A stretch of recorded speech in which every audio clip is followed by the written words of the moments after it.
Hello and welcome to Bronze Age Monsters, the show where we wade into the weirdest and wildest waters of the comic books of the 1970s. This season on B.A.M, we're covering the brief life of Atlas Seaboard Comics, the publishing venture of Martin Goodman that some say was a middle finger to Marvel and Stan Lee. Revenge is a dish best served in 4 colors. I'm Matt Howell. I'm Jacob Balcom. Thanks for joining us this week, everybody. How you doing, Jacob? I'm doing okay. I think I'm fully recovered. And back at work, doing the thing. So yeah, I'm excited to talk about Planet of Vampires. Got my Manhattan. I'm all good. Manhattan, huh? Mm-hmm. Okay. Well, that kind of tracks with what we're reading a little bit. I'm having a bloody beer because we are going to be talking about Planet of Vampires, and I couldn't find a vampire-themed beer at the store. Okay, so we have some good friends of the show on, and I'm excited to talk to them. So let's talk to Russ and Josh from Taste the Pod of Dracula. Welcome, guys. Hello. Thanks for having us. Indeed. Super pumped to be here. So yes, Russ, we've had you on. We've been on your show. We've been podcast buddies several times before.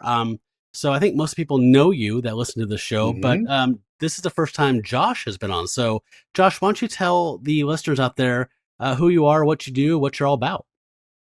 Yeah, Josh Link. I am a huge fan of Bronze Age Monsters. Huge fan of the early days when it was just the Shaggy ones. So super cool to be here. I actually met Russ through the Discord of this podcast. So our podcast would not exist without your podcast. So pretty cool. You're our origin story, essentially. So, nice. Take that, Stan. I'm your Gamma Bomb. Yes. Together we co-host Taste the Pod of Dracula, which is, as you may have guessed, a podcast about Dracula. Mm-hmm. One of the greatest characters ever. Exactly. Yes. Greatest literary film, you name it. Mm-hmm. And so talk about how long that's been going on and why we haven't been on it yet. We've done 2 seasons. We're going to be starting season 3 here soon. So like season 1 was early stuff. So things like, the novel itself, Nosferatu, the first Universal film. Second season was all the Universal films, and this season's going to be Hammer time. Woohoo! Mm-hmm. And we have Matt penciled in for an episode of that, but we need to get Jacob on one of those too. Sure, Absolutely. I'm happy to come on. I love the Hammer films. Yeah, I'll talk about Hammer horror all day long, anytime. Oh, so good. Just so good. Cool. So, folks, there's going to be a link in the show notes for to that show, so you can check it out. I highly recommend it. It's a good time, and you won't regret it. Okay, so you guys individually, let's start with you, Russ. So far, impressions of Atlas Seaboard as a publishing venture. Well, I think it's safe to say it's a mixed bag. There's been some things that have really surprised me, for better or worse. And I've been really enjoying this season. I'm probably like an episode behind at this point, but I have been enjoying everything so far. I just love hearing about the behind the scenes stuff more than the comic itself. I think that's way more fascinating.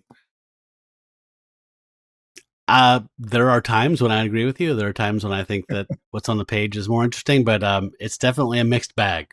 I think that's everyone agrees with that so far, huh? What about you, Josh? What do you think? I mean, I just really love The Brute. I think that one's just really great. Sorry, I'm just fucking with Russ. I apologize. He loathes that comic, and I just find it just incredibly amusing that he doesn't like it. But overall, I've really had fun with these.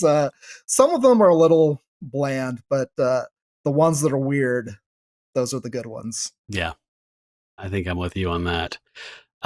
So I think you folks, I think Russ was one of the first people that picked from the entire roster of Atlas Seaboard to talk about.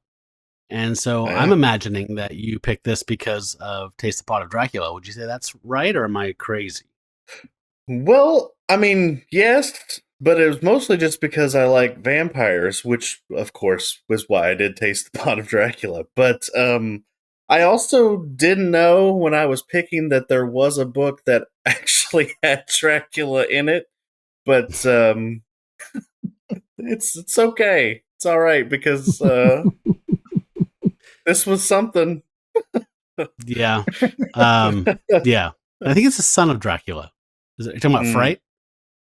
I think so. Is that what it yeah. was? Yeah. I I can't think- recall. Yeah. And I think that when we talked to Grace, we actually said like we would hold that for you. So I think that was an unofficial hold. So I'm glad you didn't choose it because I think it would have been you would have had to fight Grace. So Well, I would have Can't have lost. that. Yeah. we don't want fights. We want No. peace and love. Yeah. Cool. So are you guys ready to dive into this then? Yeah. You let's do bet. it. Because I totally am. All right.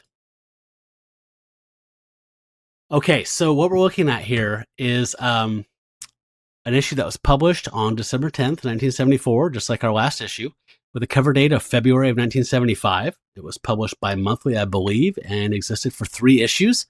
Our cover here is penciled by Pat Broderick and has inks by Neil Adams. And I feel like this is one of those handful of covers that Neil Adams worked on for this that made it kind of collectible. Like, none of these are really rare or hard to get, but this is one of the few they scooped up because it had a future star in it. So, if you're just listening, got a great logo here, nice kind of space 3D planet of, like in red with a blue drop shadow, and then below that there's a hot pink vampires dripping blood, just like you would expect it to look like for Fright Night or whatever. And our scene is a night sky filled with stars, a dome with a city inside of it, some type of like Tatooine glider type of thing swooping in from above. And in the foreground, we have a guy in a, what's that called? The back break? You know, that weird position, an anatomical position they put women in all the time where it's like, how can we show your boobs and your ass at the same time? It's almost like he's doing one of those. His body doesn't really bend like that, but he's looks cool in his spacesuit and he's zipping and zapping. There's people behind him throwing things. There's people that we can't see off panel throwing things at him. And we have a reverse damsel in distress. There's a woman who's actually taking care of herself and contributing. She's also shooting at the off panel people. And it says, a world gone mad, 6 astronauts return to Earth and find it ruled by vampires. I'm a big fan of this cover. It doesn't all work for me. It's a little bit busy at times, but for me, the eyes go from the logo, this swoop down with the glider things. They go to the domed city. You get a sense that it's sci-fi, dystopian, things have gone bad, and then you see the heroes in the foreground. So it kind of works, but it's a little bit busy for me, but it's still a solid positive. What about you, Russ? What do you think of this one?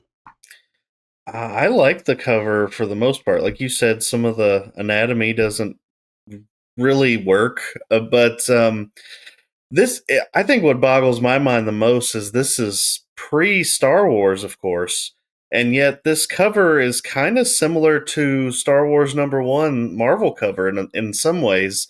Mhm. But yeah, it's a wild. It's very Flash Gordon, very Buck Rogers type of aesthetic, and I dig it. And Pat Broderick, big fan of his work. Micronauts, and of course Creature Commandos he worked on, so yeah. Good deal. Josh. Yeah, I agree. You can really tell, I think, that Neil Adams inked this as well. Like, especially the faces really look like Neil Adams to me. Mhm. Yeah, and I had the same thought, Russ, that it really reminded me of that first issue of the Star Wars comic as well. Like, it's very similar, like the composition. So, yeah, it just screams 70s sci-fi, which that's what we're here for. And Jacob. Yeah, I actually really like this cover. Aside from the weird, anatomy of who will realize is Chris. One thing that I thought, and there's smoke coming out of the other gun, but the smoke was coming from such a strange angle. I'm just like, did he have a cigar? And was that taken out?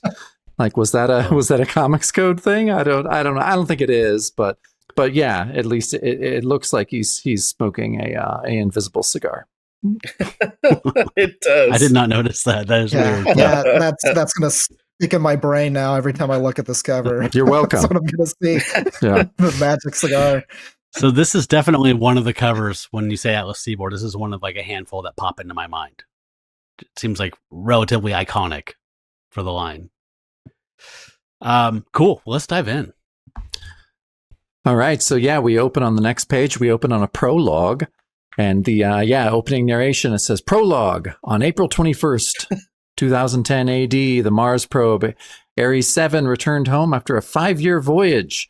But there was no joy in this homecoming. There was no joy in coming home and finding no one there. So yeah, it's a great 3 first panels where they're just saying, "Mission Control, do you read me? Requesting landing clearance.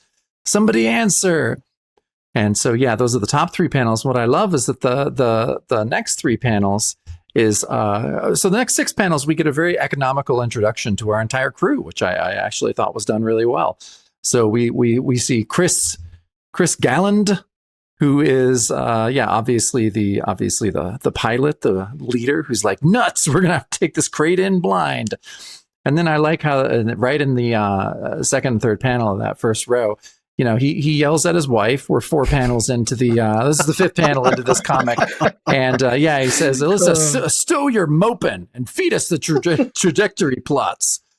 And then, she's crying. So there's misogyny is a nice little thread that runs through all of Atlas Seaboard. So I wasn't shocked or surprised, but we get a nice almost romance comic panel of her crying and her cohort saying, "Don't take it too hard. Your husband's got a lot on his mind."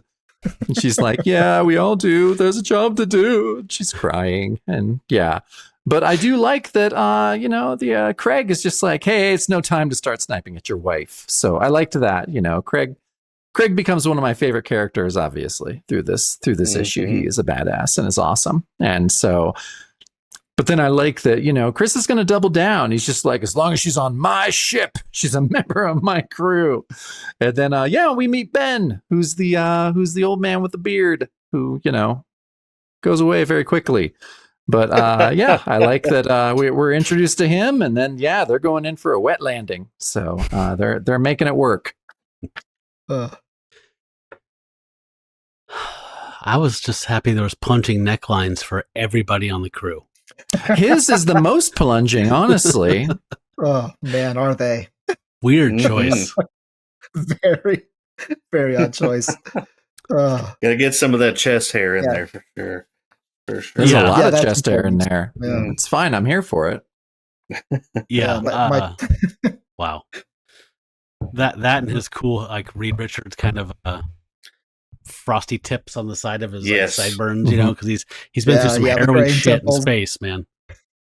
And also kind of characteristics of Reed yelling at Sue in the Kirby run. So that's true. That's very true.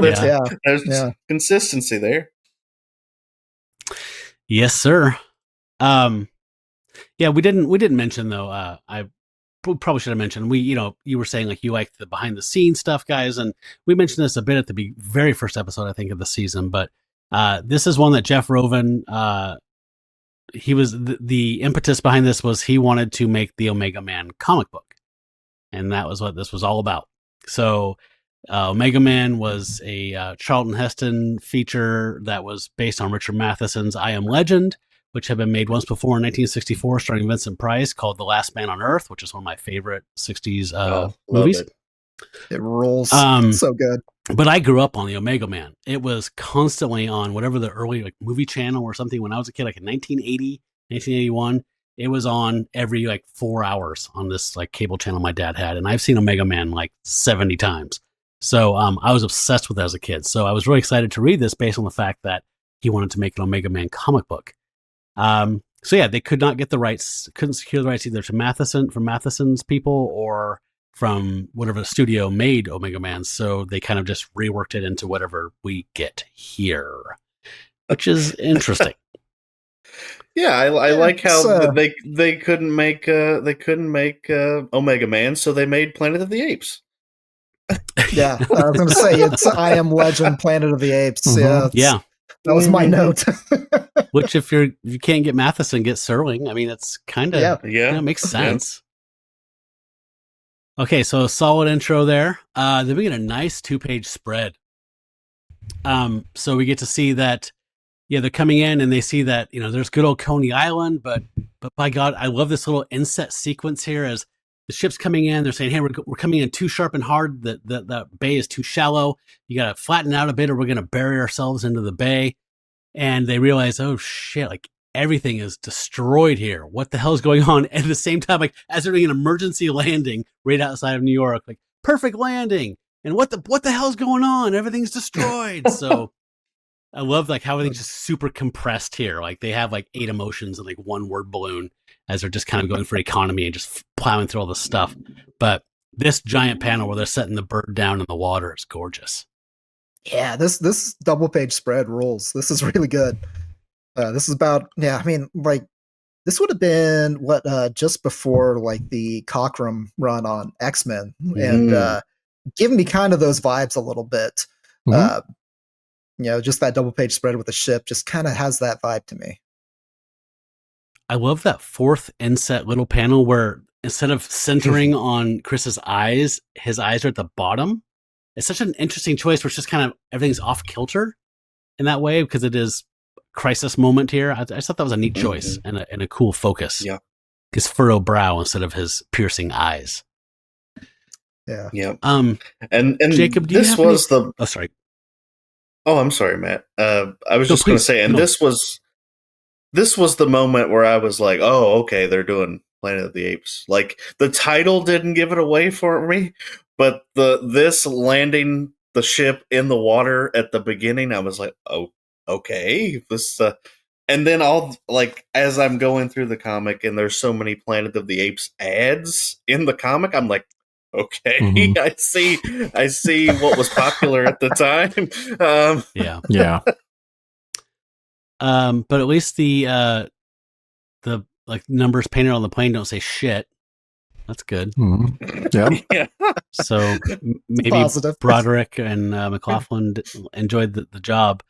Jacob, I don't know a ton about Larry Hama outside of G.I. Joe. Did you do any kind of a dive on him at all for us? Yeah. I mean, I honestly thought we had him once before for something weird, but maybe I'm wrong. But Larry Hama. I mean, most of us are going to know him from G.I. Joe. But so his first confirmed professional writing credit on GCD is Chilling Adventures in Sorcery 5, which is from February of '72, and he co-wrote a story with Gray Morrow. And he kind of started out more as an artist. He worked at Marvel and DC throughout the '70s. First as an artist, he worked with Neil Adams at Continuity Studios. And then as a writer, he did a lot of work for DC. Then he, I think maybe towards the 80s, he went and became kind of a writer-editor at Marvel. Where he did G.I. Joe. He was the editor on... It's funny, Matt, we both love this comic. Did you call it the Nam or the Nom? What did you call it? I called it the Nom. Always. I did too, but I honestly, I don't know. Now I'm like, maybe I should have called it the Nam the whole time. It seems a little bit more authentic. But so he was the editor on that, and he served in Vietnam. He was there for 2 years. He was an ordnance guy. And those are the two projects that I know him mostly from. Seems like a really cool guy. And at least for Seaboard, he wrote the first 2 issues of Wolf the Barbarian. So we'll see him once more. I got to meet Hama a few years ago. Really, really nice guy. I knew him mostly for his time on Wolverine. He wrote Wolverine basically the entire 90s. And until, I think maybe even into the early 2000s. He was on it for a long time. Mostly with like Mark Silvestri and Adam Kubert. So that was like right my sweet spot when I was reading X-Men comics at the time. So that's mostly what I knew him for. I had him sign my copy of Weapon X from the Age of Apocalypse nice timeline. So yeah, good times. Yeah, really funny guy, really nice guy. So I enjoy his writing. He's Sweet. still writing G.I. Joe. Still writing G.I. It moved Joe. over to IDW, I think, right? Or I can't remember what It might have publisher even it moved moved again over after to. that. Yeah, Oh, now yeah. it's at Skybound, like Image. Okay, gotcha. But yeah, he's still going on that. That's awesome. I really liked it. I remember, when it came out in the 80s, I was a big fan of that. But And I knew he had written the comic itself, but he actually predates the comic. He wrote the file cards for the toys too. Like he definitely created basically all we know about G.I. Joe came from him. At least that incarnation. Obviously, it was an older toy first, but so he breathed life into basically all the characters by writing their bio cards for the toys. Yeah. Apparently, Hasbro didn't. They just wanted they wanted to mostly sell vehicles and have generic guys to go with it. And he was like, you should probably have some bad guys to fight. So yeah, we can thank him for Cobra. Wow, that's great. Yeah, I mean, as far as other creators, we know Pat Broderick, who for co-creating Creature Commandos. Yeah. But he was pretty new to the biz at this point. He'd only been on for about a year. He signed on with Atlas. And he's going to draw next issue of Planet of Vampires and then Blazing Battle Tales, #1. And then he heads back to the true House of Ideas. And he works on the Black and White Mags and Captain Marvel, which I think we talked about during Creature Commandos. But it really made me want to go back and read his Batman Year 3 storyline, because it's the first Tim Drake, and Tim Drake's my guy. He's my Robin. So that's right. Yeah. So and then I wasn't as familiar with Frank McLaughlin. He has his first credit is back in 1963. It's for the Dell adaptation of Dr. Kildare. Oh, so yeah. So he worked pretty equally in comics and in comic strips. In 65, he created this character called Judo Master for Charlton. And and he was very into judo. He was very into martial arts, and he sounds like a pretty interesting guy. And, he would work for Charlton. He also kind of drew strips during the 70s. There's one called The Heart of Juliet Jones that kind of seemed like a bit of a Mary Worth knockoff, kind of. And then he was one of the many guys that would work on Brenda Starr. And for Seaboard, the only credits he gets are the first 2 issues of Planet of Vampires, where he works with Broderick. Man, I sure like the pairing of these two artists together. Yeah.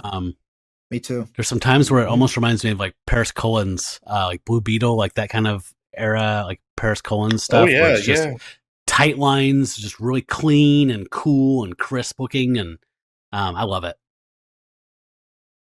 I think the art's an easy highlight for me out of this, actually. Oh, for sure. Oh, yeah. This is a good looking book. Yeah, it is. So I guess we can just jump on to the next page. So it skips across the water, and so I like that as they're going down, everyone's really shocked with the condition of the skyline. But they're kind of dicks about it. They're like, well, it was a slum, the last time I saw it. So it's a little classist, but they're just like, ooh, this looks really bad, and so we kind of get the first inkling here that before contact was lost, they were informed that a war had started. So it sounds like that's kind of, what they were given, and then pretty much radio silence after that. So they really had kind of no idea, which I liked. I think it's a really cool story point that they did kind of have very well. I mean, it worked really well for me. Kind of that scaredness of coming home and not knowing what's left. And so, they get to shore, and they are met by, people that, the domies later, we'll call them savages, but they have a little bit of a barbarian garb to them. Is carrying a club, has a nice shirt that laces, up front. There's a couple checks, barbarian checks that is checked off here. And great club too. Yeah. But before that, we get poor Ben. He gets a spear in the back. And Ben's just dead. Quack. Yeah. So Kawak and Ben's dead. And the barbarian comes up. He's like, hey, gang, we done found us some domies. What do you say we kill these bloodsuckers a little? And he's like, domies, bloodsuckers? What the blazes? And then, flying car comes in and they're like, scatter. It was a trap. There's a floater now. So domie and floater, we got quotes around those to let us know that it's slang. Yeah. Floater, maybe the worst name for a flying craft I've ever heard. Yeah, it's not great. That is not the image that comes to mind when I hear floater, unfortunately. I like that middle panel we're seeing here where it's like Ben is like just collapsed on the ground and the spear shaft is still going like while he's just going, what the blazes? Not dead yet. Also, just love a good "what the blazes." Yeah, always happy when that shows up in a comic. Always good, and I love the attention that is given to all of these savages, all their individual scars and their garb. Like this guy's got a Jacob belt buckle on, and he looks pretty cool. Everybody looks so cool. Also, love that we have such a racially diverse group of characters. Right? That's cool to see. Yeah, it is genuinely cool. Yeah, it's awesome. I love it. Yeah. In the last episode, we were talking about Morlock 2001, and if I recall, that was in pure lily white world. Yeah. And I always get weirded out when there's fantasy or sci-fi and it's white, because that is either a conscious or unconscious statement about how things could, should, or may be, Always kind of makes me go, Yeah, same. So I like when it's multicultural like this, and it's like everybody survived in some way or another. Doesn't mean the living's easy, but people get a chance. All right, so the floater. It's like it is hard to say floater without making some shit jokes. They come in and they say eat lead, you stinking savages, and then they tell Chris and his crew, get in here fast. We saw you guys, and they don't even ask any questions. They're just going blam, blam, blam. There's knives and spears. A great action sequence here. These two panels, like the explosion and then just all these weapons just flying in from off panel. Very exciting sequence here. And then this guy that's in the floater says, you can't kill enough of these things, man. They breed like flies. So already dehumanizing language about the savages. Again, savages is dehumanizing, but then making them inhuman by describing them to animals or subhuman creatures. And then Chris looks very pensive and sexy. Those people may have been brutalized by circumstances, but they're still human beings. How can you? And he goes like, you've been off planet too long, man. You wouldn't be saying that. Right, we're almost home. And they're swooping in. And then we see this cool shot. It says the dome was built 2 years ago with the Empire State Building as the axis. So we get this is one of my favorite concepts in here, that they built this survival dome after the war, and it's built around the Empire State Building. I thought that was so cool. And they explained the reason that the rescue happened. They saw them coming in as they were landing, so they sent out, those guys to save them because they knew the savages would be attacking them once they got out of their crashed ship. And, and that they couldn't communicate through the normal channels because of the electrons and blah, blah, blah, sciencey stuff. Hence communication breakdown. So, Jacob, did this thing where the survivor, the whatever, the non-savages live, did you get the impression at all, I might be getting ahead of us a little bit here, but having read the 1985 Hex by Fleischer, I feel like Fleischer read this and just threw it across the room, and then unconsciously, 7 years later, was like, Hex in the future? All right, let's see. I don't know. The guy lives in the Space Needle, and instead of and here they're called the Combine, and Hex is called the Conglomerate. I think he unconsciously stole a bunch of stuff from this setup and just spat it out. Instead of the Proctor, it's Reinhold Borsten, the guy that's after Hex. It's all one for one. A is A, B is B. It's pretty weird. It does seem to be, now that you point that out. It's Logan's Run. It's a bunch of these different, tropes that were going on in the 70s. But yeah, you're right. I mean, I can see Fleischer. I don't know. The more we think and talk and read about Fleischer, complicated fella. The less I understand him. Maybe not a guy I'd like to have a beer with, honestly. But yeah, no, I can definitely see that. I'll always have Hex. Yeah, and Jonah Hex. Well, Jonah Hex is great. Like, I love a lot of his shit that he's done. I love, but yeah. I don't know if Atlas, Seaboard, Fleischer might be the best version of himself. Yeah, I don't know that either. I do want to read some of his Conan that he did in, I think, the 80s. Because, turns out that he was actually into that stuff. So, yeah, it doesn't surprise me, but I hear it's well regarded. So, I want to check it out.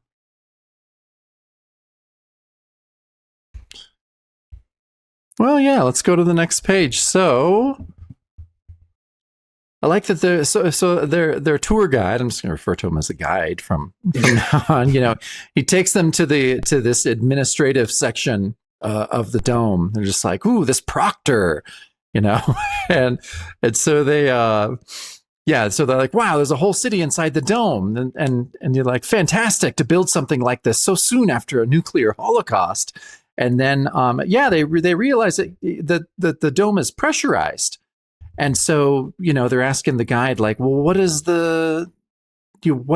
it keep in? They're like, no, it keeps out the savages. And then, of course, we kind of pull back and we see the proctor. He says, he explains, the dome. He explains the dome's kind of like the last bastion of civilization, but then we kind of, pull back and we see a nice little cigar in front of a screen. And then I love the little profile of the proctor. I love those last two panels. I think they're really cool and really well done. Yeah, I always love when they bring out the cigar to indicate that this is a bad guy. Yeah, Yeah. It's a bad guy in charge. Yeah, Yeah, no, exactly. he's Yeah, a like fat cat. So yeah, exactly. Yeah. Yeah. bad rich guy. Also, yeah, one of my favorite tropes is bad guy watching the screen is like his introduction, where he's like, yeah.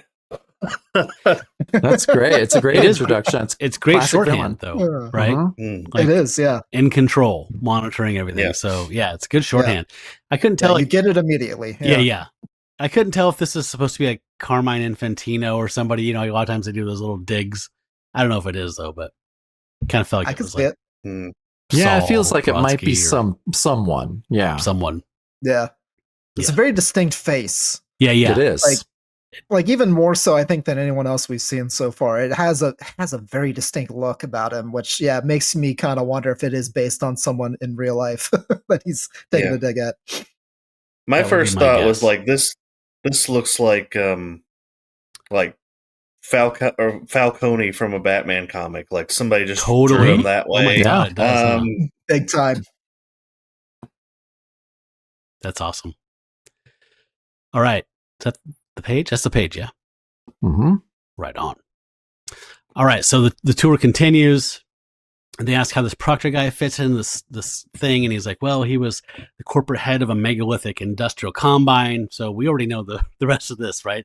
There was a crisis, and there was a really rich guy. So the heads of state, the military, they were all fleeing for the hills, and he used all of his resources to build this dome and preserve civilization. Chris says that Proctor sounds like a man to be reckoned with. So whoosh, the door opens into the chamber, plumes of cigar smoke, and he says, I can assure you that I am Captain Christopher Gallen. But enough about me. Come in, make yourselves comfortable, and tell me about the tale of your expedition. So they come in. He's like, well, we were getting some esoteric scientific data. And then I love this next panel, which is like, with just huge, more and more smoke. There's like more cigar smoke than man. He's like, yeah, no, I'm interested in that, actually. Like that was a milestone. We needed that information because it could be a windfall to our archives. And then we get a nice little sequence here at the bottom where you get 3 of Chris's disembodied heads as he's telling the story. And each of his heads and word balloons has a corresponding illustration below it that show what he's talking about. So he says, well, we were going to catalog life forms on Mars and its satellites. And that was when Dr. Ben Levitz, our only actual planet, made the only actual planetfall on Phobos, one of the moons, and he was killed this morning on the beach. And we get to see these cool little insets. Like, they're all kind of like, not sepia tone, but kind of like, this weird color scheme that shows their flashbacks. And then you see him at work doing sciencey Ben stuff. So how little we knew Yi, but he was a very important figure, obviously. But neat little storytelling devices here from Broderick. Yeah, this is great sequential storytelling art. Mm-hmm. Like it looks great. The cigar smoke out of the nose is so good. Like that stopped me when I was reading. I was like, oh, what a great panel! Like it's just not something you just don't usually see that in a comic. So it almost makes him look like a bull or something, right? Like it makes him like post-human almost, like otherly. To me, I'm sure I'm looking too much into this, but it's almost like that is Bilbo Baggins walking into Smaug's treasure room. It's just like we know this is the bad guy. We're in the dragon's lair now. I like that, Russ. I think you're onto something. I like that too. He's got his own piles of money, but they're just under him. He's not sitting directly on top of them. That we know. I just love those final 3 panels down there. I think they're so cool. Some of my, definitely up there with some of my favorite art of the issue, which, I mean, we mentioned it before, but the art is solid in this issue. Mm-hmm. It's really, really great.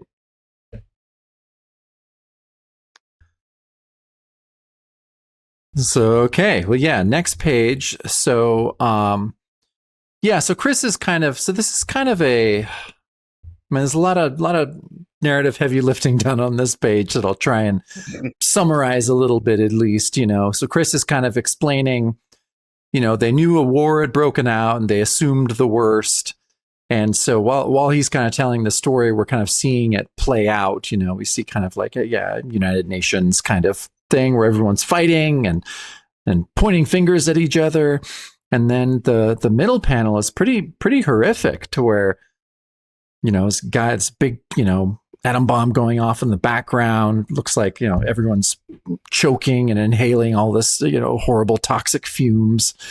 And that's what he's saying. He's like, well, we assumed the worst, that, nuclear warfare had, raged across the face of the planet, and that the radio silence meant that all technology had been obliterated. And so, but he goes on, he was just like, well, we still had hope. We kind of decided, well, we're going to orbit around Mars and monitor until, hopefully we're going to hear something. But they didn't. And so we see Chris, talking to Alyssa being like, if we don't start out for Earth within 2 days, like our oxygen won't last the trip. Like we gotta do it. They were waiting for a sign of life. And then they're like, well, we have no choice. And so, in that final panel, it says it was decided by mutual consent of the crew to make the long trek back to whatever was left. So, what did you guys think of this page, to where it's like Chris is explaining this stuff he didn't really see. I couldn't tell if this is just like what actually happened. Some of it, I think, was kind of almost what Chris imagined happened. Is that weird? Mm-mm.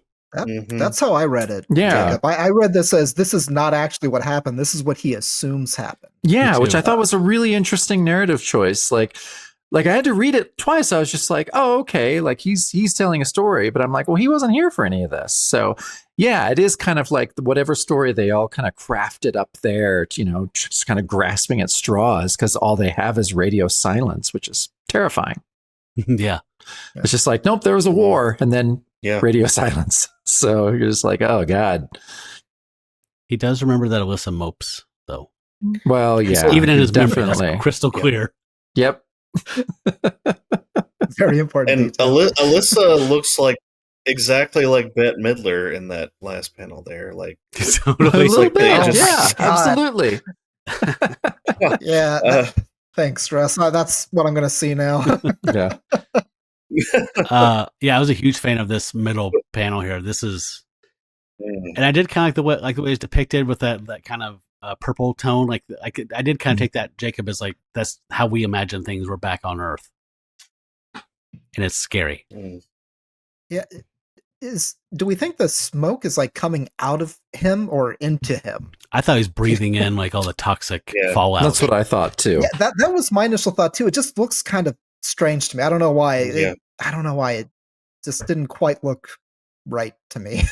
The Can't really explain it. flow kind of, it looks like it's coming outwardly instead of, which would be hilarious. Look at his right shoulder. Like it almost looks like it's like human, or not human, but like sentient or something, right? Which would be how you would imagine it in your mind if you were thinking about radiation or something like that. Like it's attacking you. It's like the UFO's vapor Hulk. Oh yeah. I thought that it was. I mean, this really sets the dread, because I can't imagine being out in space and having zero communication back home. It's like the reverse of the Alien tagline: "In space, no one can hear you scream," but it's the opposite, really. We can't hear them scream. Yeah. So it really sets they were in bad shape out there. Yeah. In space, you can't hear Earth scream. Mm. All right, moving on here. So this big meeting continues. This is a big chunk of the first half of the issue. Chris is like, "Hey, man, I'm kind of overwhelmed by all this. It's a lot more than I expected."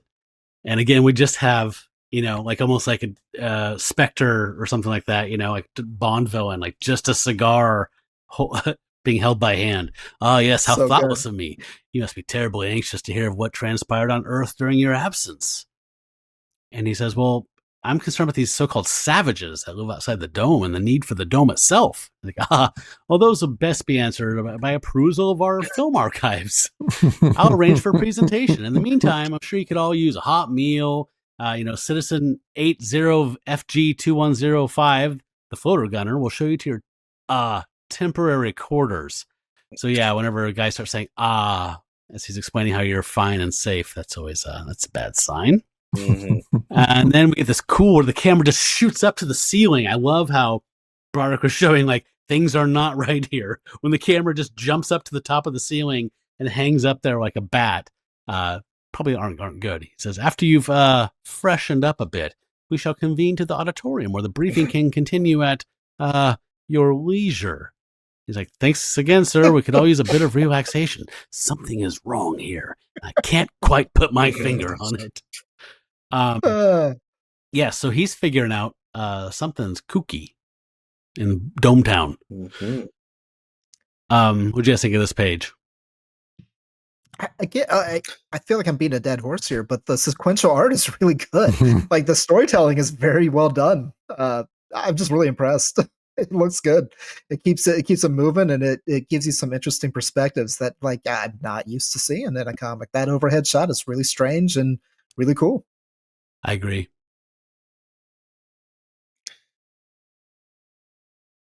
Yeah, well, we realize that's why I'm calling him the guide. Because I didn't want to say, Citizen, 80FG2, yeah. Oh my, yeah. But I'm glad we got that note, though, that they are all kind of faceless and nameless. They're all just citizens with a number. Yes. I read this twice.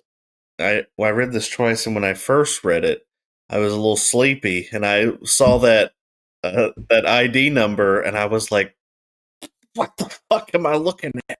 I thought the 8 was a B. I was like, I'm all fucked up. Yeah.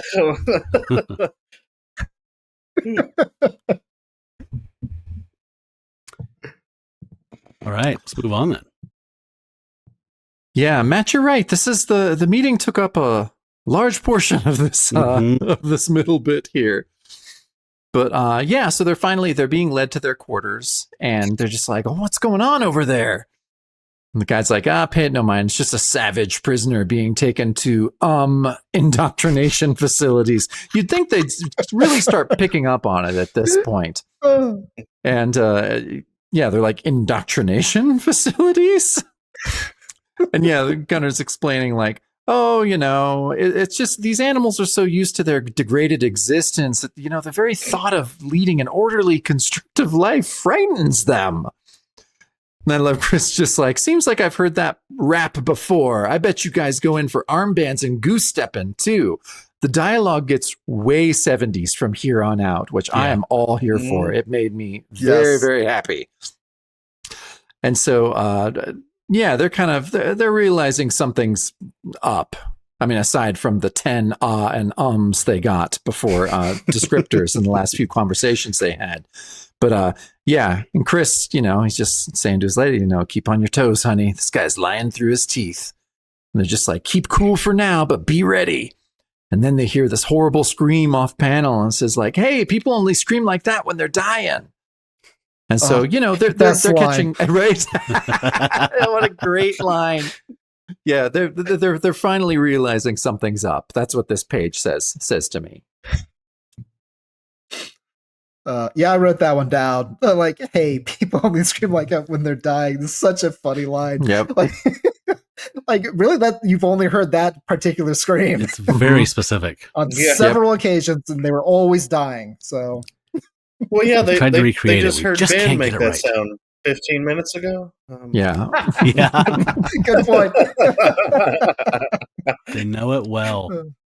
I love this split panel here where just the background color changes a little bit, but Chris is moving and switching positions, and that guy's like the fulcrum between the two panels. I thought that was cool. It's cool. Yeah. Again, just cool ideas. All these page layouts, all these panel layouts are very interesting. And there was somebody who, we're going to read some letters at the end here from issue 3 about this issue, but one person was saying that they felt that Broderick and McLaughlin were very inconsistent in their detail throughout. I felt that was more of like a choice.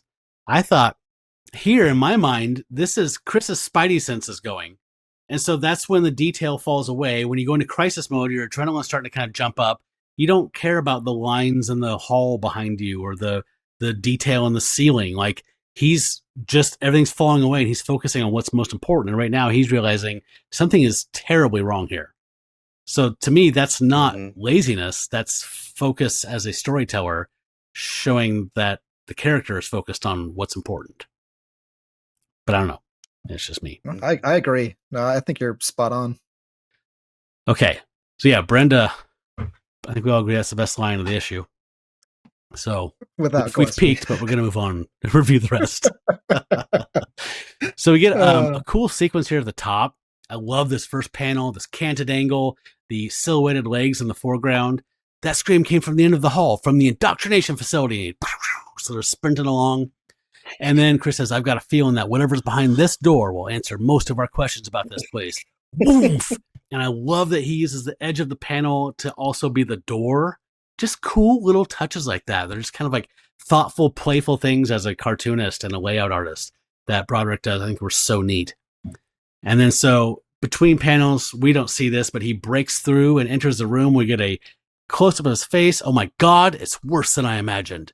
And at the bottom, there's this huge panel, and we see someone in the foreground. It's obviously a savage because he's wearing tattered clothes like a dirty person. And he's got his legs stuck inside of a giant machine, his arms stuck inside a giant machine, and there's machines all around him attached to him through his midsection, into his veins, and he's being sucked dry like by mecha leeches. They say, oh my God, it's horrible. An assembly line for extracting bodily fluids from living people. That should be Scooby-Doo. This is why that savage at the beach called us bloodsuckers when he thought we were dome people. The domies are mechanized vampires. And then a guy turns around and says, guards, sound red alert. Unauthorized personnel have entered a restricted area. Great panel here. And I love the way that Broderick designs all this tech that's used to suck blood out of these things. It all looks like a Cronenbergian, like it's a little too organic looking, but with mechanics. It's off-putting. It is. I feel like it's more biological than mechanical looking, and that's what makes it very, very, very unsettling. Yeah. That Akira reference. That's I see that too, Matt. Yeah. Great and reveal. This was the this was the point in the comic where I was like, now wait a minute here. Whoever drew the cover for issue 2 didn't get the memo that these are different types of vampire. It's. I mean, I know we'll get to it, but that's my favorite editorial note, maybe through this whole run that we've had. Because guess what? The story doesn't change at all. Yeah, that seemed to me that there was a 2 issues where covers were ordered in one work order, and they were done irrespective of the story inside. Mm-hmm. Yeah, when I got to this page, I had the same thought where I was like, "Oh, wait a second, these are not traditional vampires at all." No, I've been lied they're to. not in the slightest. So yeah, once we realized that, I'm sorry. On, I know I'm on a delay. I'm on a delay, and I'm messing everything up, and I'm sorry. But go for it.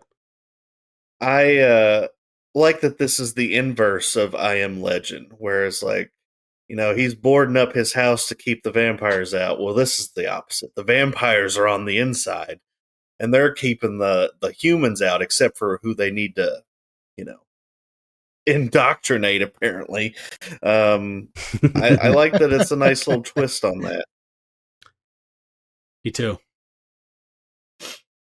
Yeah, this is where you really start feeling the I Am Legend influences here. Mm-hmm. Definitely. Yeah, so saying the next page, so the soldiers are preparing to fire, but I like that, the guide says, "Stop, these people are under the protection of the proctor. They're not to be harmed. They're important specimens." Chris is like, "Specimens, are we?" He says, "Now!" And yeah, they just fire all their guns and kill a couple of the dudes. The guide is just there. I like the guide that shows his head just kind of like snapping back and forth. I love that. And then, yeah, Chris is just like, "I don't know about you, but I think it's time to bug out of here." And Craig's like, "I'm with you, Chris. Let's make it." And then, Craig does a great kick to the guide's face, says, "Let's see you suck blood with no teeth, creep."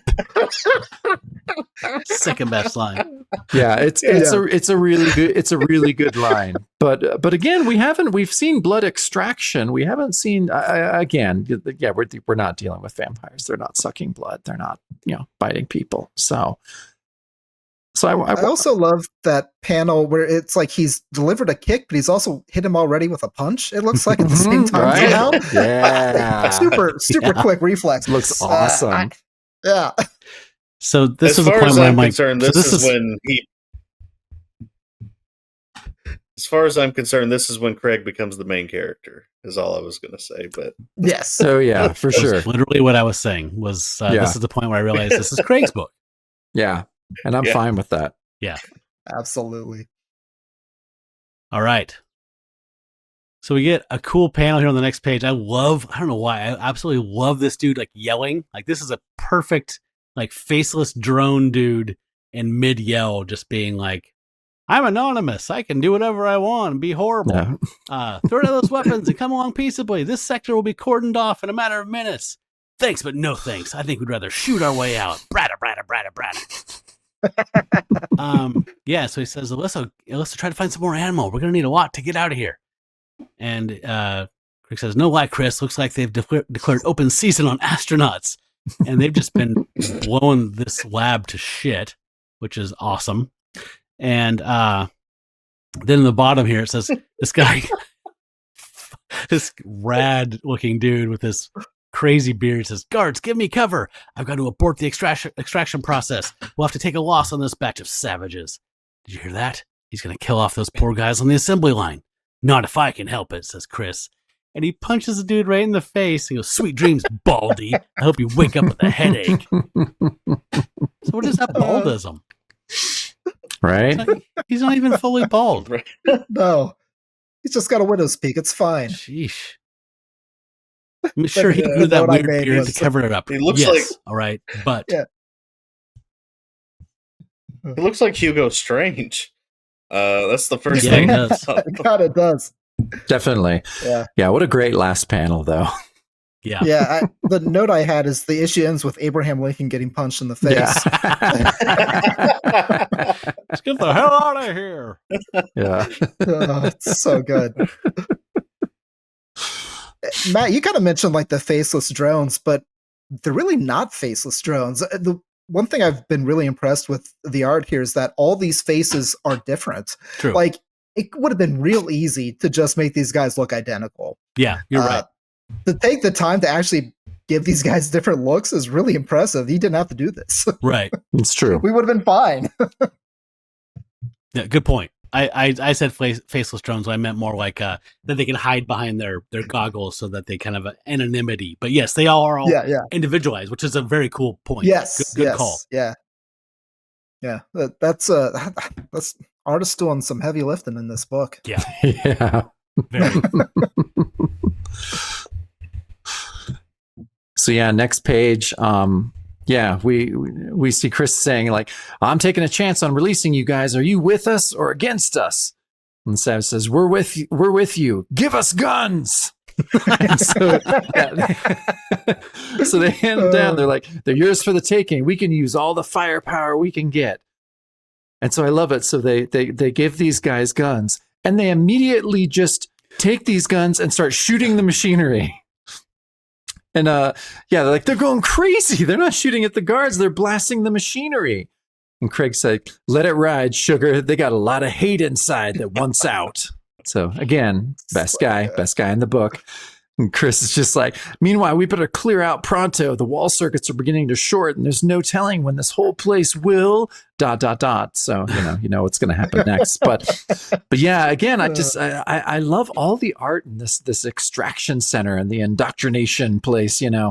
It's really cool. I love the machinery. I love every time we're given a glimpse of it. I think it looks really, really cool. Yeah, Broderick and McLaughlin, they're such a great team. I didn't see if they were teamed up anywhere else, but yeah, I'm with you guys. I think the art's just top notch. Mm-hmm. I did think the first panel here was kind of weird. The anatomy of this dude like getting out of the device is weird, and then you can see are those is that light on his eyelids and the tip of his nose as he's looking down? Yeah, something doesn't work creepy as hell. Yeah. I found that a little upsetting. No, I'm with you. Yeah, it's a strange look, but whatever. If I saw that climbing out of a tube towards me, I'd be the fuck out of there. I wouldn't be anywhere near there.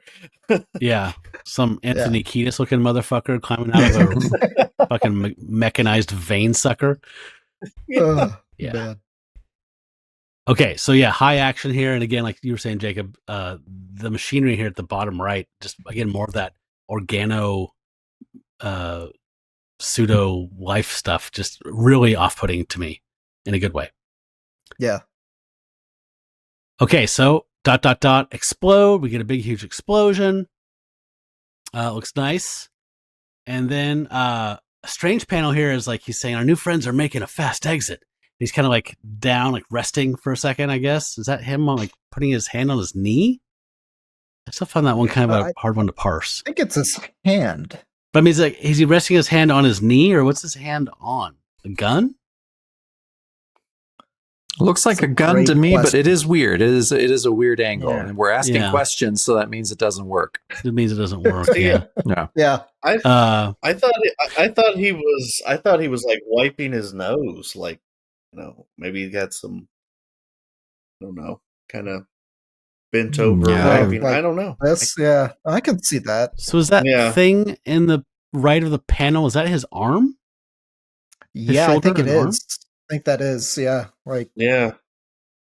I think he's got his hand down the ground, one hand on his knee, and he's kind of half crouched and resting his hand on his knee, which is his face is resting on it. He's wiping sweat off of his brow or something.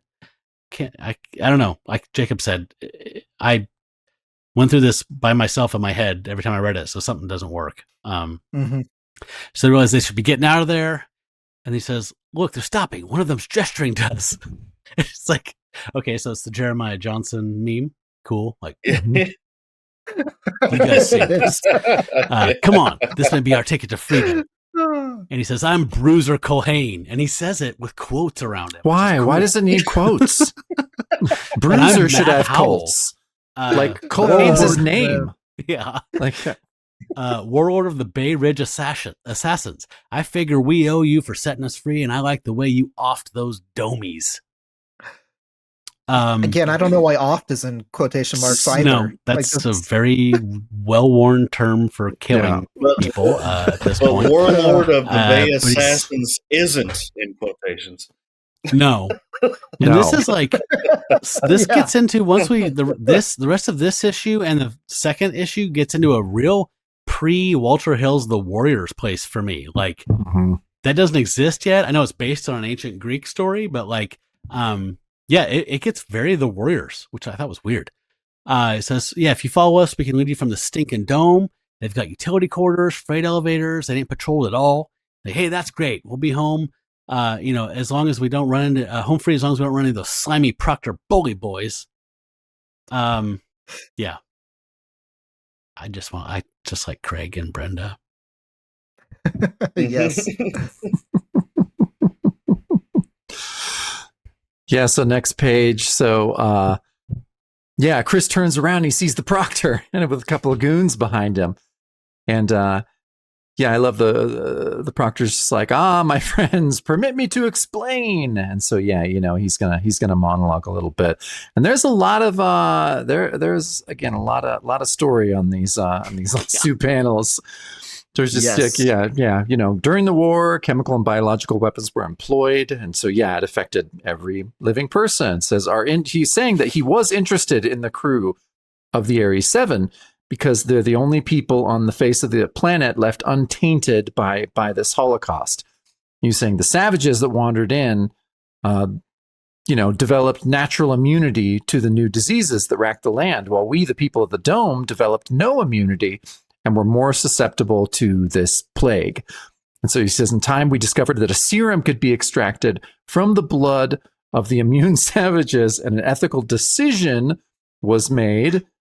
After all, we in the dome were the guardians of civilization, and the savages had sunk to the levels of animals. And, Craig's not going to take that. He says, hold it right there, fat boy. What you're saying is jive now, and it was jive 50 years ago. That rap is bull. Best guy. Says whether it's said about blacks, Jews, Indians, Latinos, or your so-called savages. And then, his savage brother says, hey, brother, this is crap. Let's shoot these domies and split. Then Craig says, you said the magic word, Bruiser. Blast them. So, Craig, I just want the book to be Craig and Bruiser from here on out. Yep. Same. They get shit done. Instead of the Midnight Men and Morlock 2001, it should, it should just get rid of the fucking Planet of Vampires, man. Craig and Bruiser forever. That's what the book should be called. Life with Craig and Bruiser. Yeah, I'm in. I'm in for 50 issues on that. I love that there's been multiple points here where there's references to fascism and Nazis and all that stuff. Obviously it's a little tender sore spot right now, but it just felt good to have them calling it out on his face what it is. Like, hey, I might have been off this planet for 5 years, but I remember what a Nazi is, and you fucking suck. Yep. Yeah. So they can shoot them all. No pussyfooting around this issue. Nope, not at all. Coming right at it. Yeah. Right at you. All right. So on the next page, Proctor says, kill them all. They've cast their lot with the savages. And Bruiser's like, well, we can hold them off for a while, but some of my boys are hurt real bad. They ain't going to make it unless we can get to the roof and steal a floater. It sounds like root beer float or something, right? It's either a turd or a dessert. It's a sweet eat, hot, cool treat, something. So Craig's like, we better split our forces. Brenda's a doctor and can help the wounded, so she and I will take the party to the roof. Chris says, right. Alyssa and I can escape to the lower levels with Bruiser. We'll rendezvous back at the beach. Where are the quotation marks? It's Bruiser. And so Chris says, this air shaft will take us... Oh, no. This confused me every time. I think Bruiser should be saying this line, but they gave it to Chris in the word balloon tale. This air shaft will take us down to the maintenance level, but we better get a move on. Sounds like they're bringing up the heavy stuff. And then this last panel, it's like Venture Brothers intro. Stick together and move fast. They'll be on us in a second. This way, I see an open hatch onto the street. And all just silhouette, just skimpering along in a blue background. So cool looking. Love it. See, Matt, when we were even reading Werewolf by Night and stuff, we liked that. We liked when it was action, when it was a punch thrown. We liked just a solid color background. I don't know. So were people kind of saying that the art was uneven because they're using solid color backgrounds for action panels? Yes, that seems to be the impression. Yeah. No. I don't agree with that at all. Same. I don't either. I mean, to me, it just feels like cartooning, and it feels kind of more like European, or just kind of more art forward instead of like story forward. I don't know. So to me, it's not cutting corners. To me, it's using everything at your disposal to tell and be evocative and to make an exciting visual story. Yeah, and like we've talked about, like he deserves the benefit of the doubt for how he's illustrated this entire issue. So, like to me, it's clearly a conscious decision. I don't know. It seems very silly to be critical of this. And at least to say that this is a shortcut, like this, it's not a shortcut, or he's not being lazy. Like it's a weird criticism. Like it's not like the last 3 pages just lost backgrounds, right? They're judiciously being employed throughout the entire story. You don't do that 2-page spread on pages 2 and 3 and then just go, oh, this little panel where they're running here, fuck it, I don't have time. Yeah. I mean, you look at the panel right next to it. Like, yeah, I know. Exactly. Look at the line work on that thing they're pulling open. Like, look at the details. Like Brian Boland. Yeah. Like he's not cutting corners. Yeah. No. And you referenced Venture Brothers, Matt, and like this was kind of a stylistic thing of cartoons of the era. Like, they always would do like these silhouetted on the plain backgrounds, and I think it's like an artistic choice. It's not being lazy at all.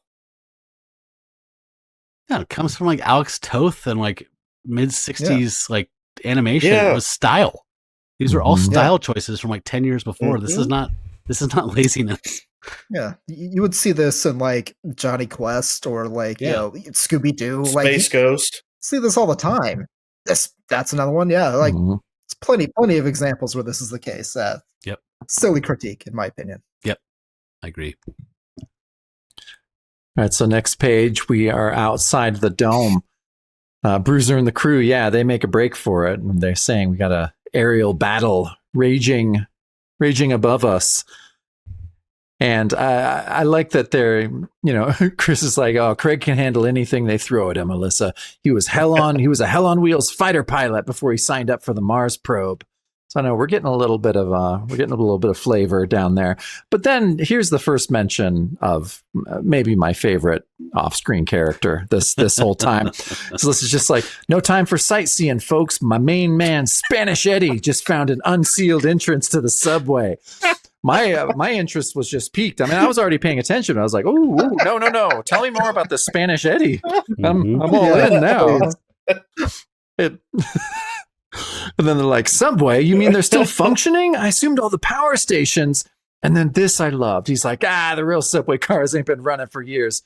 We use the old tracks and run hand cars on them, old timey ones." Oh man, it's good. They're like, "Ooh, there's one in the station," and then. I love that last panel as them just doing the hand crank cars really fast. So they're trying to do it as fast as they can.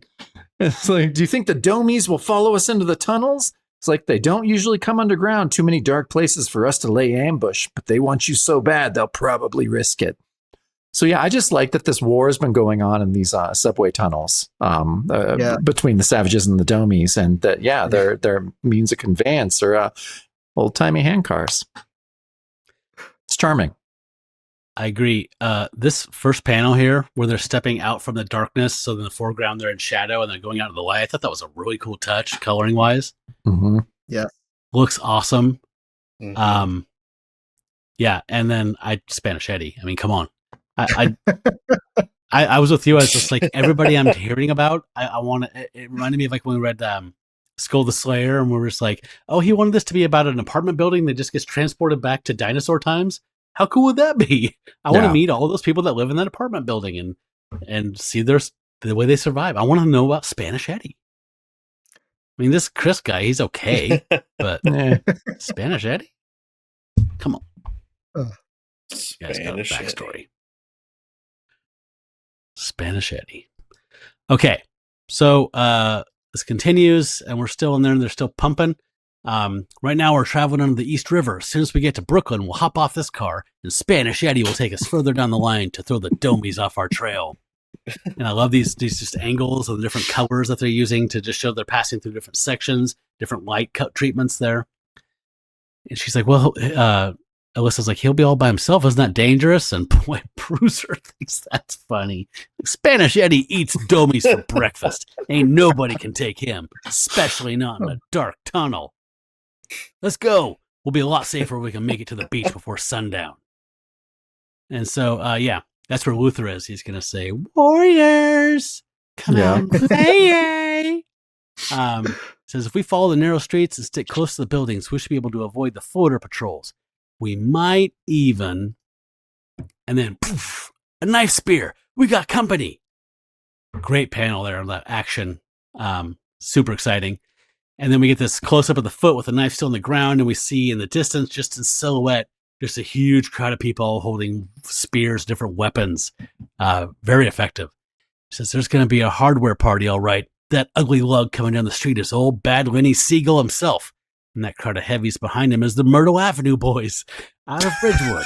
Looks like they had a hard day beating up on little old ladies. Oh, God. Good God. Yeah, you're right. This is where, what a great last panel. Baseball Furies.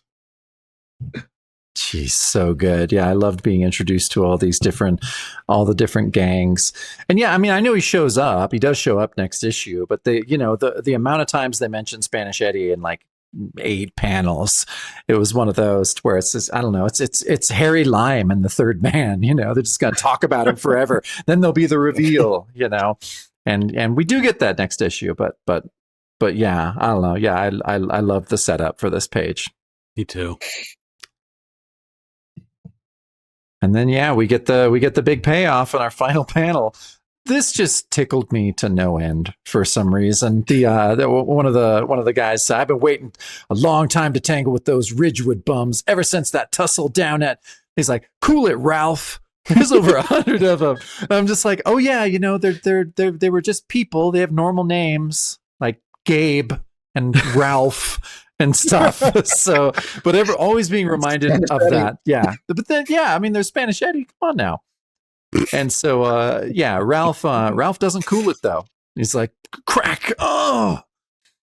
And then we get our big reveal at the bottom. The big old fellow with one eye says, well, what have we here?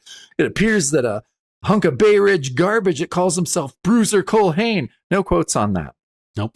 He says, you're a long way from home, Bruiser. If I got anything to say about it, you're going to stay a long way from home permanently.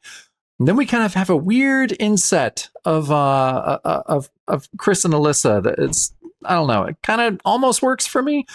When she says, oh, Chris, I don't think that even Bruiser can get us out of this one. Chris says, I don't know, Alyssa, but I've got a hunch he's too streetwise not to have some sort of ace up his sleeve. And then next issue on sale in February.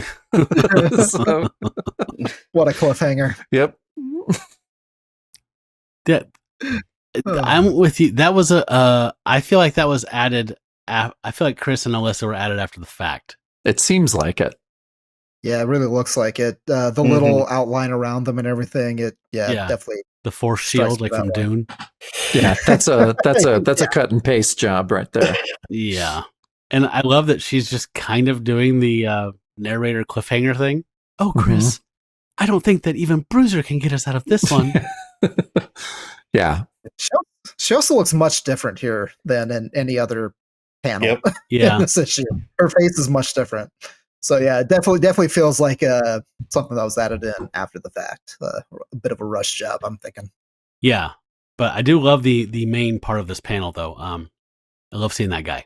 That's awesome. Oh, all of these guys. Look at all these Yeah. faces. They're all Again, so like you were good. saying, right? Everybody cares get taken to give everybody a different look. Like there's some weird Bon Scott's grandpa or whatever. Like I mean, Yeah. everybody's here, or Brian, whatever his name is. I don't know. Yeah. But Yeah. old pig nose next to him, and Yeah, that guy's got a story to tell. Oh yeah. there's a million stories. Yeah. All right, this is the point in our show where we give some shout outs to members of our Patreon. Yeah, if you're interested, you can go over to Patreon. Look up Bronze Age Monsters. We have a bunch of different tiers that you can support the show. Our most popular tier is the Pack member. So that is just for $5 a month, and you can get all the bonus shows that we do. We, gosh, what are we up to now, Matt? 113? Yeah, 113 are available. I think that's what's available now. We started them way back. We talk about films, we talk about comics, we talk about our lives. It's a lot of really cool stuff. We have audio dramas, we have interviews, we have a lot of crazy stuff that we have made over the years for our patrons. And one thing you also get about being a Pack member is you get the shout out in the main show. And so those are Pack members like Ben Potter, Blake, last name withheld. Brad Elmore. Brian Steed. Brian from Marvel by the Month, Caleb, Dave Kennedy. David D. David Goodwin, Glenn Lash, Grace. Greg Rowland. James Shegus, Jared from the Swords and Scrolls podcast, Jason W. Jeff Fitzpatrick. Jerry from Buffalo, Justin the Owl, Kyle from the Heartland. Letty. Matt Harvey, Michelle from Moonlit Comics, Pat Savek. Rob from Marvel by the Month. Ooh, and I get to read out Russ' name, Russ from Tomes of Evil. He's right there. Tony Iupi, Tim Tucker. Worm Drive Pro. Yes, thank you to all of our Pack members, including our friend here, Russ. Thank you so much for supporting us at the Pack member level. You guys, listen. Do you hear it?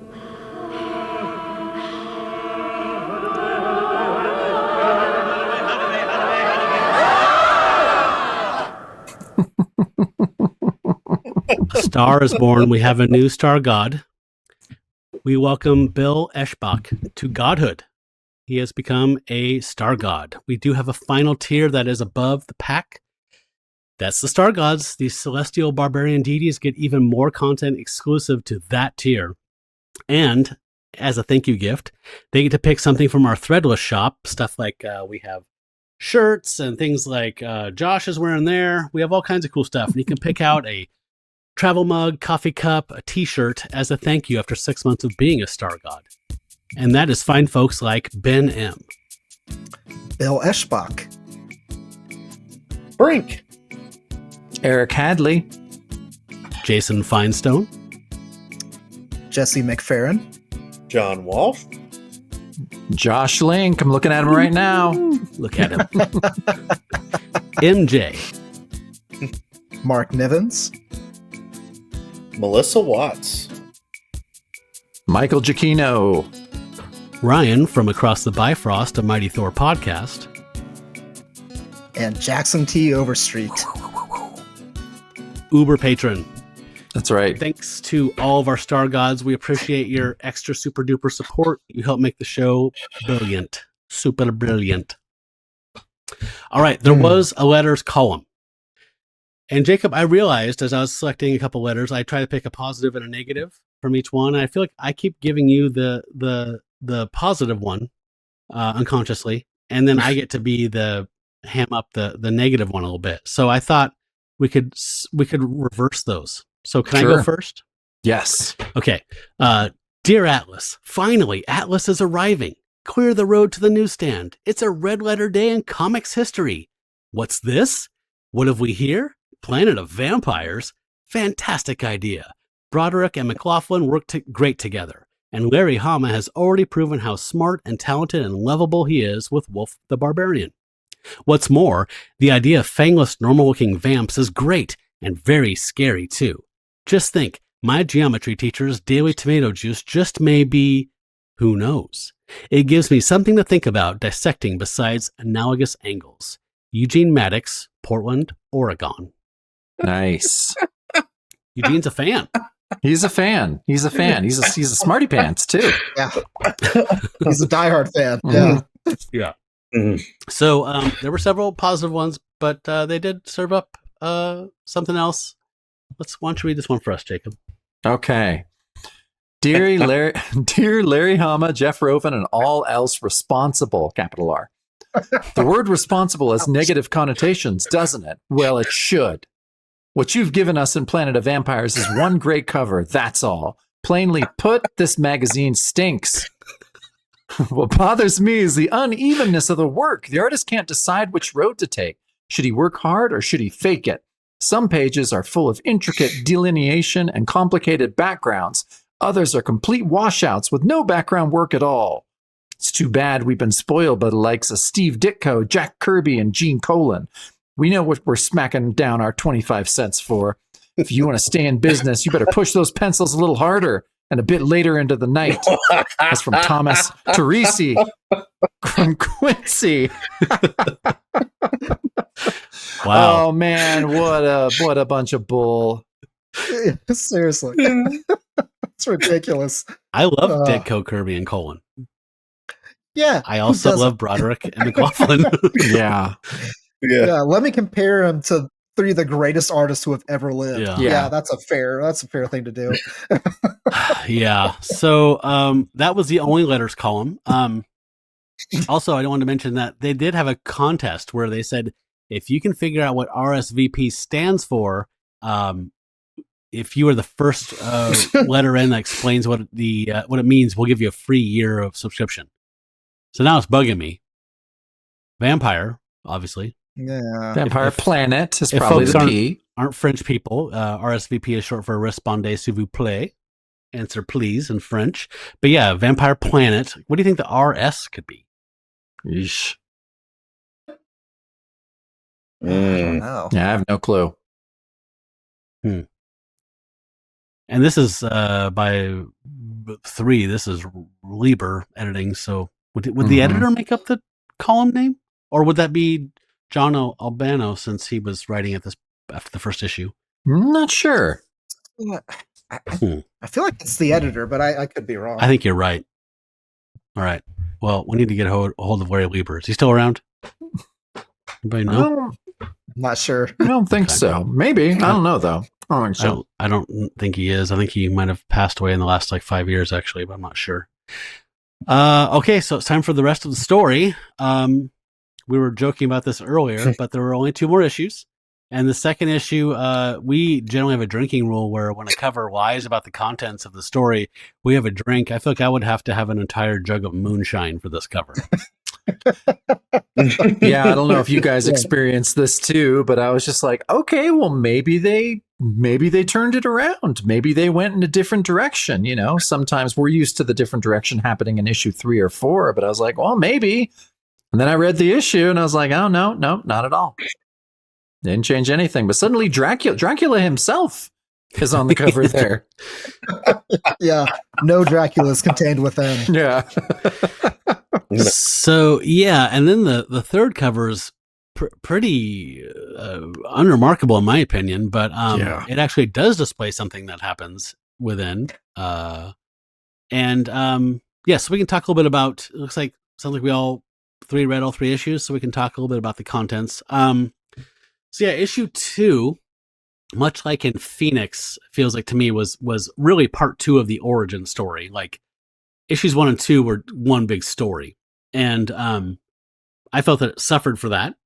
We do get to meet more of the savages, more of the street people, the street gangs. There's a fight that goes on that's exciting. Some more stuff goes on, but I mean, basically, it ends here with Brenda and Alyssa, right, being taken into the dome by the vampire people. And that's the big twist. It was. Do you guys want to comment on issue 2 at all? Yeah, the only notes I took were the cover's a lie and that this is suddenly Escape from New York. Yeah. Oh yeah. Totally. It's very, very, very true.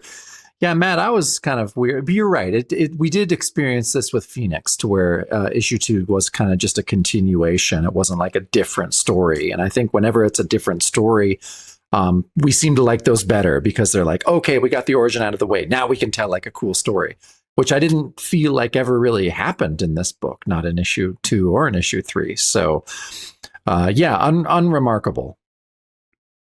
I liked 2 more than 1, but I didn't like it a lot. Yeah. But you, Russ? I actually didn't read the whole rest of the series. I kind of just skimmed through it because that's fair. I didn't feel like I needed to. I did want to see, like, okay, so there's Dracula looking guy on the cover. So, like Jacob said, maybe they turned it around. And then I flipped through it and I was like, no, Dracula's here. No, not at all. I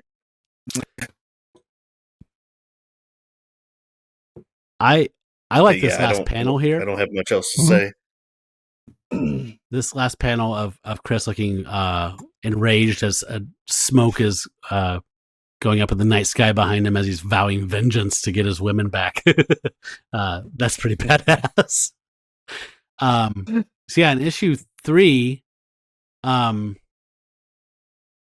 things get kind of weird. We get to see the Proctor taken care of. This seemed like this was the patented Atlas Seaboard pushing the boundaries a little bit type of thing. The bullet hole in the head.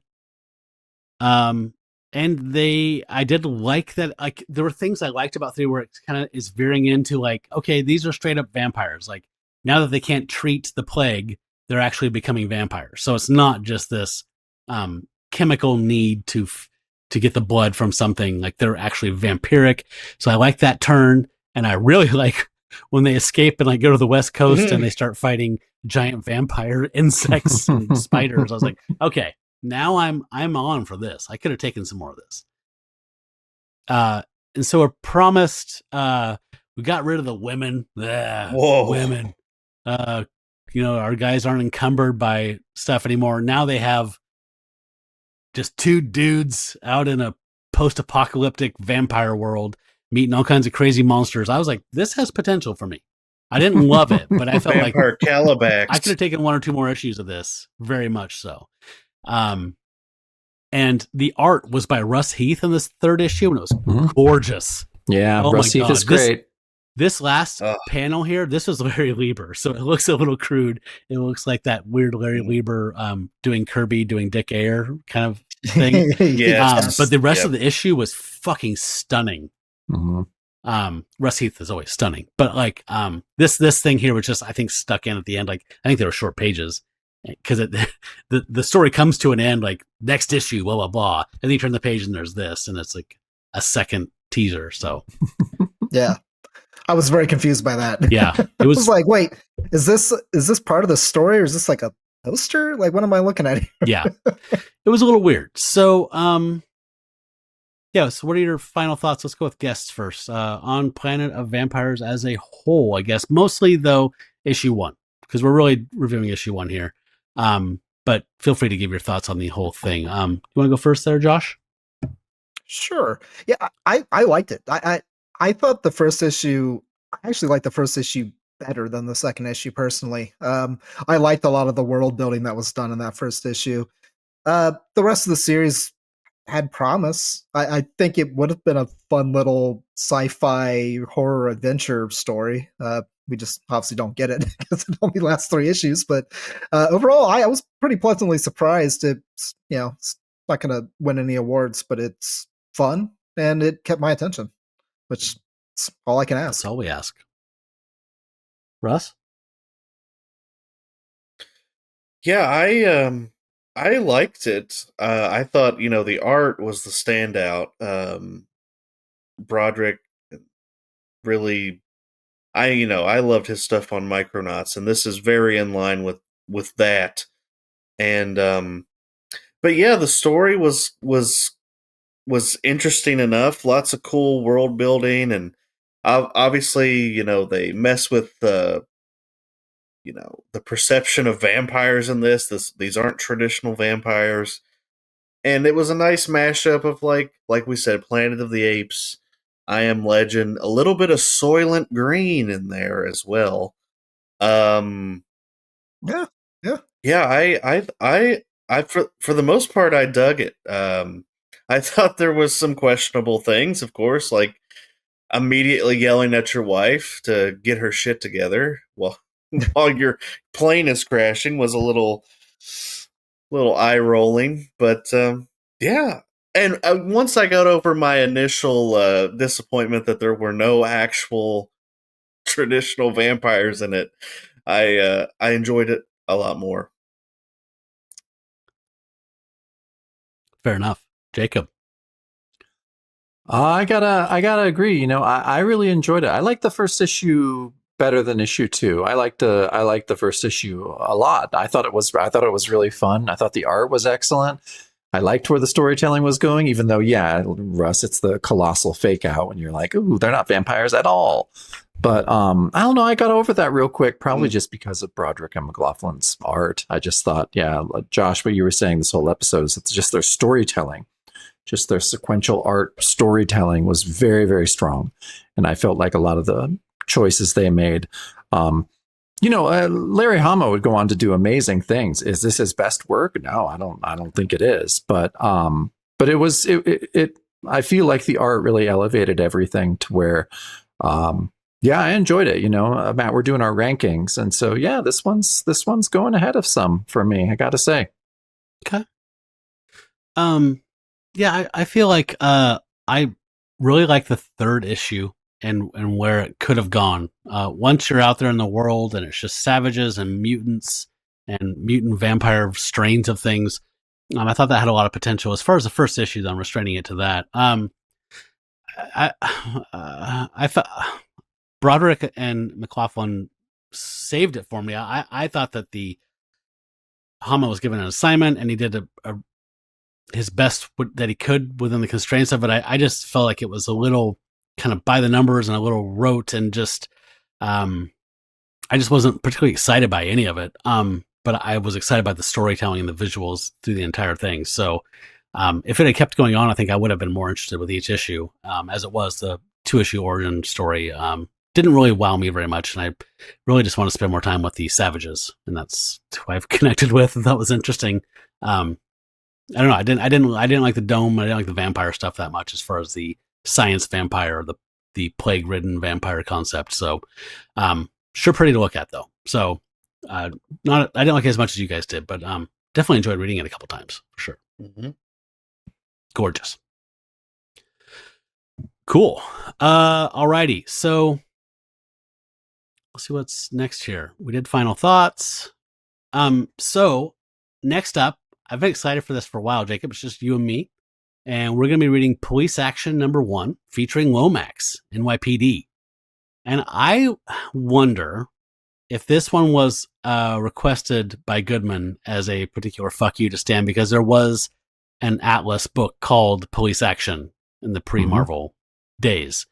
So I wondered if it's like, this is something that is a particular middle finger to Stan, and also Dirty Harry had happened, like the cop drama is starting to rise in prominence and popularity in the mid-70s. So they're like, well, we got to do something with the police, and we can say fuck you Stan at the same time. It's a win-win. So yeah, I'm curious to check this out. Jack Younger is a pen name for somebody else. I forgot who it is actually writing, but Mike Sikowski, we've seen quite a bit of him so far. And Al McWilliams, he's another old school dude who's a workhorse. And yeah, and this is, I think, one of Larry's first books that he edited for this line. So yeah, but before that, on the Shadow Show, that's the bonus show that you get if you become a Patreon backer. We're going to review the Simon Garth story from Tales of the Zombie #8, which is a Gerber Marcos joint. So put Steve Gerber and Pablo Marcos in anything, and it's a guaranteed good time. So I can't wait to talk about that with Jacob. And if you want to hear us talk about that, you can back us on patreon.com/Bronze Age Monsters and get that and the other 113 shadow shows and a bunch of other stuff that's just for you that we made. Otherwise, we'll be back here in 2 weeks to talk about police action. So that's super cool. I can't wait to look at Pablo Marcos again. So FYI, we're on Instagram, Threads, and Blue Sky. Just search for Bronze Age Monsters there. We'd love to hear from you. Have you boost the show if you want to check, do us a solid. That'd be great. Otherwise, we'd just appreciate here if you just leave a like, give a little thumbs up on this one. Comment below what you thought about Planet of Vampires. We'd love to hear your thoughts on Planet of Vampires. And please subscribe. And above all, if you have a comics friend that you think would dig us, hearing us talk about 70s stuff, please share this with them. That really helps. It goes a long way. And we haven't mentioned it for a few episodes, but if you do go on to, if you're listening on a podcast platform, if you go on there and leave a review of the show, especially a 5-star one, we love those ones best, and you send us a screenshot of your review, Jacob will send you some buttons, some handmade buttons from real life comics. That's right. I love to do it. Yeah, he loves to do it. He's a freak for it. Mm-hmm. They're awesome. I love them. Looks like we lost our friend Russ. He was in a storm. He warned us that he might have to bail. I'm so glad he made it all the way through the episode before that happened. Yeah. That's awesome. Yeah. Yes. So in the show notes, check out Taste the Pot of Dracula. And also, Josh, will you mention your Substack? Because you just published one today. I just read it. I love your Substack.